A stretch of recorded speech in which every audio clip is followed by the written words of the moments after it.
শুভ সন্ধে। তোমরা সব কি করছো? আমি পুরো একদম রেডি। এই ব্যাগ গোছানো হয়ে গেছে, বালতিটা সামনে রেখেছি যদি ভুলে যাই। ও আরেকটা কথা, সার্ফের প্যাকেটটার পয়সা দিয়ে এসেছিলাম, ভাইটার কাছে ছিল না তাই দেয়নি, এই যে এখন নিয়ে আসলাম। তোমাদের ওখানে কেমন ঠান্ডা পড়েছে গো বন্ধুরা? আমাদের এখানে বেশ ঠান্ডা পড়েছে। তাই আমি কি করেছি দেখো,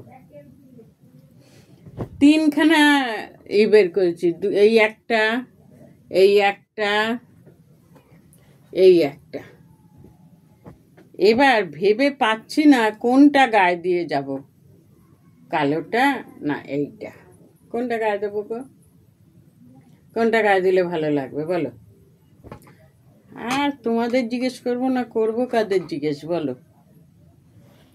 কাদের জিজ্ঞেস করব? আলমারিতে ছিল, একটু গন্ধ গন্ধ লাগছে, তার জন্য আমার কাছে ব্যবস্থা আছে। এই যে সেন্ট দিয়ে নিচ্ছি। কি বুদ্ধি না আমার, কি বলবো, বুদ্ধির একদম অষ্টলম্বা। তারপরে যাই হোক, আজকে একটা জিনিস চিন্তা করে উল্টোটা হয়ে গেল। ভেবেছিলাম খাসির মাংস আনবো, জানো আনতে পারিনি না, আমার বুদ্ধির ভুলের জন্য। মাংসটা নিয়ে বাজারের ভেতর ঢুকি, না বলি মাছ কিনে তারপরে আবার আসবো।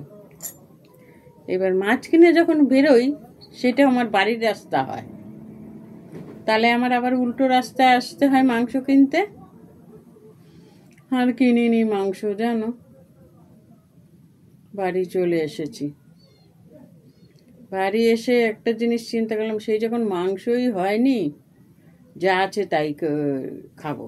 ফ্রিজে কতগুলো রান্না করা ছিল, সেগুলোই খেলাম। তোমরা তো দেখেছো অবশ্য, ওটা বলার কিছু নেই। তা কি বলবো বন্ধুরা, একটু ঠান্ডা ঠান্ডা পড়েছে, ভাবছি এই চাদরটা গায়ে দিয়ে যাই। এই চাদরটা গায়ে দিয়ে তবে যাব।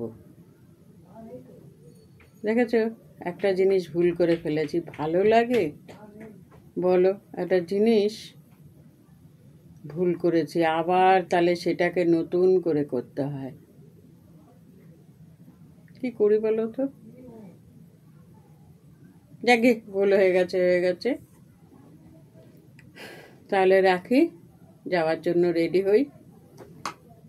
টাটা, আবার আসবো অন্য কোনো ভিডিওতে।